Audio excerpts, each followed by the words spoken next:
conversation. True. And I would like to see our generation, the younger generation, also become more engaged because... And now is the time when we can become Exactly. more engaged. Congress is recessed, you can have your voice heard. And I mean, besides, like we were just saying, the fact that so many of us will get dropped off of healthcare once we graduate, the fact of the matter is that if this becomes a public option, our generation will be one of the ones that finances it. This is why it's important, and I'm glad you brought that point up. Our generation is the one that is going to shoulder the burden for this. Now, Obama said he's identified hundreds of billions of dollars, that's a direct quote, worth of savings of the federal budget that could help finance healthcare reform. So he's slimming down in all kinds of areas. Also, he's hiking taxes on sort of the richest 1 or 2% in the country, which I'm sure affects some of our viewers. And he says he's found the money, but we all know our country's in, huge deficits and debts.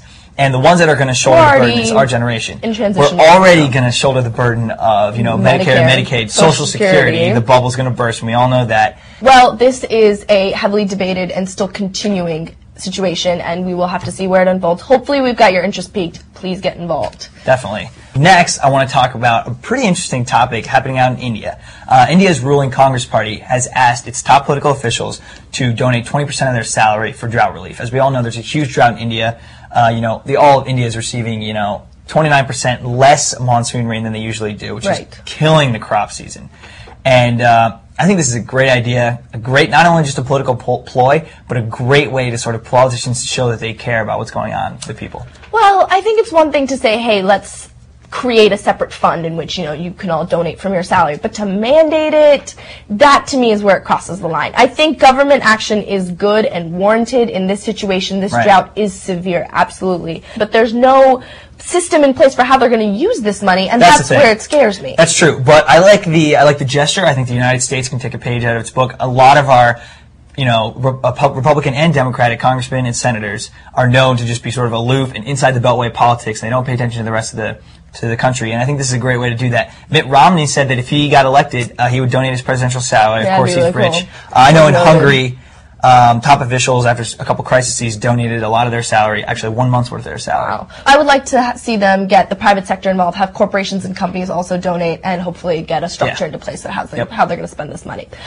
Something else cool in the news, the Apollo stage in New York has long been considered an up-and-coming showcase for young talent. We all know it from Michael Jackson. Exactly. Right? And an Indian American, a girl by the name of Ashley from Florida, just placed second in this past year's amateur competition. I think this is super exciting. I mean, we had Sanjay on American Idol, and that was a big craze about his hair and yada, yada, yada. But the Apollo has long been considered a really established, venerable launching pad. And pretty exciting. Yeah. And boys, she's pretty cute too, so keep a lookout for her. Yeah, you know where his priorities are. Another thing I'd like to mention is a pretty interesting topic, the fact that the University of California, San Diego, UCSD, is partnering with an IIT to create a hospital in India, which will it'll have room for 300 patients, as well as it will further tons of different types of research, including cancer research. This is really one of its kind, first partnership between top universities in the East and West, and hopefully we'll see more of this to come. Well, we've got a fun topic to end on. A recent report by the Federation of Indian Chambers of Commerce has stated that Indian DJs that play westernized, sort of a blend of hip-hop and Indian music are on the rise. This is really interesting to me, and actually it's a trend that I've been noticing as I've been going to India over the past couple of years. I've been the last 2 winters. And I've noticed that my cousins and all my relatives are a lot more into westernized culture. They know all about Hollywood and the latest stars, and they even know NBA, NFL gossip, rumors going on in the NFL, not just normal stuff. And it's bridging the gap. I mean, I know I had an Indian DJ who played Indian and American music at my Sweet 16, and it's kind of cool to see that trend is also happening on the other side. They're also reaching out and grabbing parts of that culture and bringing it together. Actually, I've been friended on Facebook, speaking of westernization, by my grandfather's younger brother. Wow. So, and he's all over Facebook. He writes on my wall all kinds of stuff. That's so cool. So westernization, not just in music, but in culture and technology as well. Globalization's a beautiful thing. That's all we have for today. Thank you very much for watching the show. We look forward to seeing you next time. Please continue to send your comments and feedback. Have a great weekend, and we'll see you next time.